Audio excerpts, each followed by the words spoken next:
ఆవిడ జగన్మాత. ఆయన జగత్తుకి తండ్రి. ఆయనకి చావు పుట్టుక లేదు. కాని ఆవిడ ఎన్నోసార్లు పుట్టింది. పుట్టిన ప్రతిసారి ఆయన్నే చేరుకుంది. ఆవిడ అవతారం స్వీకరించిన ప్రతిసారి ఆయన్ని కలిసే ప్రణాళిక జరిగింది. వారి కలయిక ఓ జగత్కార్యం అయింది. ప్రతి కథా కమనీయం, ఆదర్శనీయంగా నిలిచింది కదా. ఇప్పుడు మనం చెప్పుకోబోయేది కూడా ఆ పార్వతీ పరమేశ్వరుల కథే. ఆవిడ ఒకసారి విచిత్రంగా 3 వక్షోజాలతో అవతరించింది. ఆ అమ్మవారి పేరే మీనాక్షి. అవును, నేను ఈ వారం చెప్పేది మధురై మీనాక్షి కథే. ఆ మీనాక్షీదేవి కళ్యాణం, మధురై మీనాక్షి ఆలయ విశేషాలే.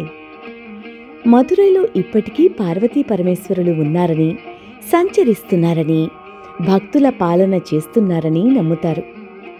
ఒకానొకప్పుడు ఆ ప్రాంతంలో శివుడు ఓ యోగిగా సంచరించేవాడు.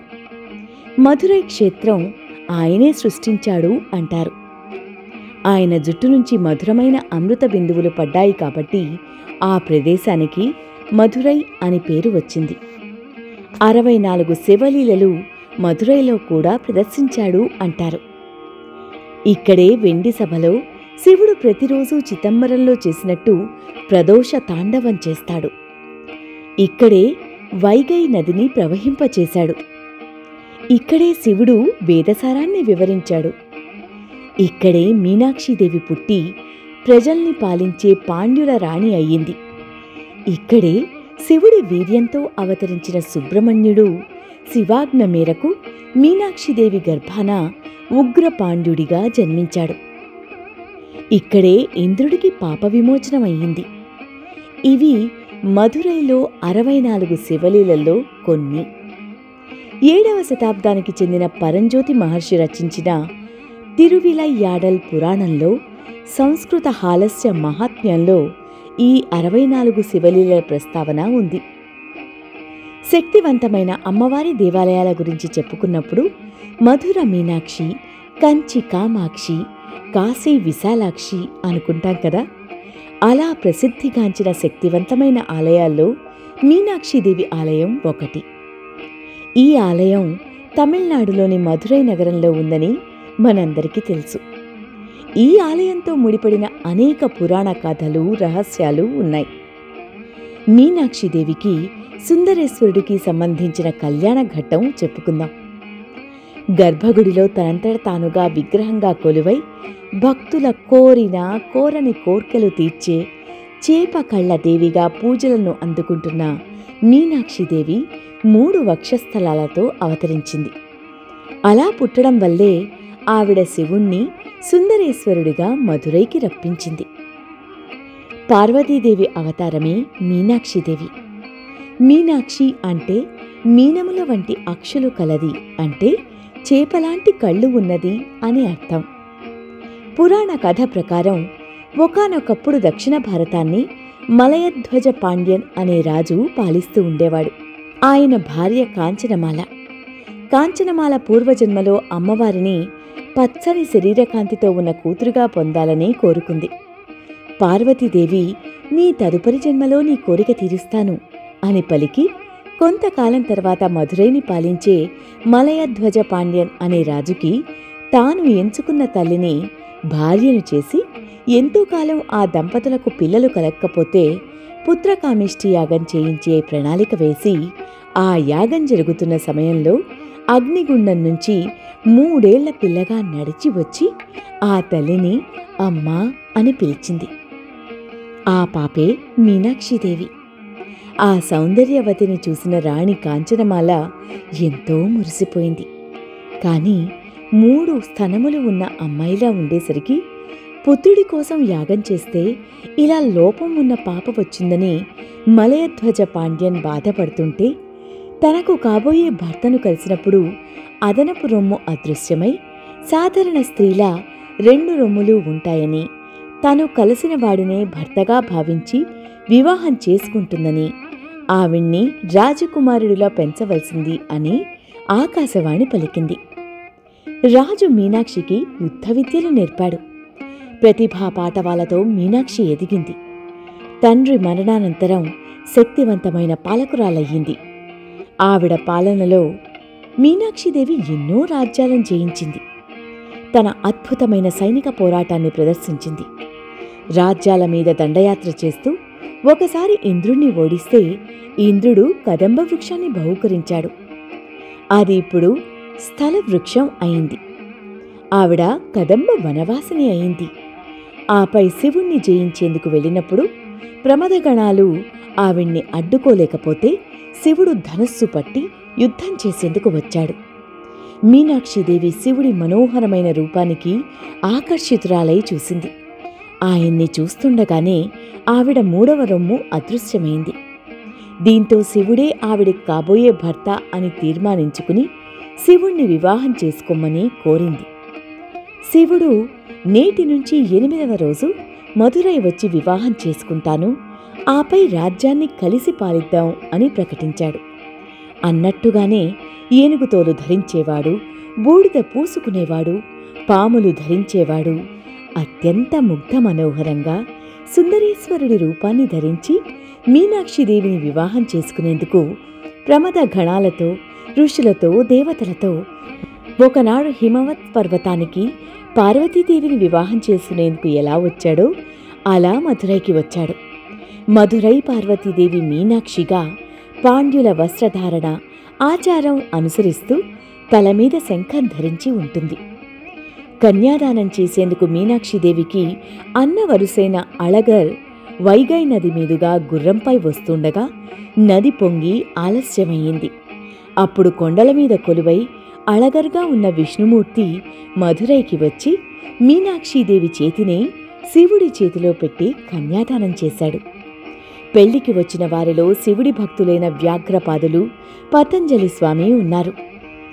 వీరికి ప్రతిరోజు ప్రదోషవేళ చిదంబరంలో కనకసభలో శివతాండవం చూసి శివారాధనం చేసి భోంచేయడం అలవాటు.